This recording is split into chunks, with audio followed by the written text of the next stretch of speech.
కేరళలోని కళామండలంలో కుడియాట్టం ఫెస్టివల్ జరుగుతుంది. కుడియాట్టం అనేది ఓల్డెస్ట్ సాంస్క్రిట్ థియేటర్. భారతదేశంలోనే సర్వైవింగ్ సాంస్క్రిట్ థియేటర్స్‌లో ఇది oldest and the only one అంట.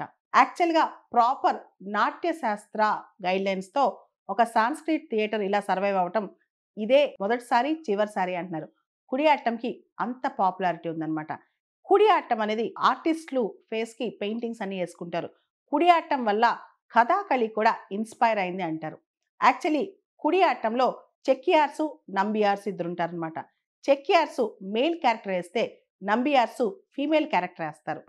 దీనిలో విదూషక్ అని కూడా ఉంటారు. విదూషక్ అంటే కమిడియన్ పాత్ర అనమాట. అద్భుతమైన రామాయణ, మహాభారత కథలన్నీ కూడా కుడియాట్టం థియేటర్ ద్వారా అద్భుతంగా వాటిని చూపిస్తారనమాట. కనుల విందు చేసే విధంగా ఈ థియేటర్ ఉంటది. యాక్చువల్లీ ఇది టెంపుల్ థియేటర్ అనమాట. ఈ టెంపుల్ థియేటర్ అంటే నైట్ టెంపుల్ మొత్తం క్లోజ్ అయిపోయాక, రిచువల్స్ అన్నీ అయిపోయాక రాత్రి 9 నుంచి మొదలెడతారు తెల్లారేంత వరకు కూడా ఈ కుడియాట్టం అనమాట.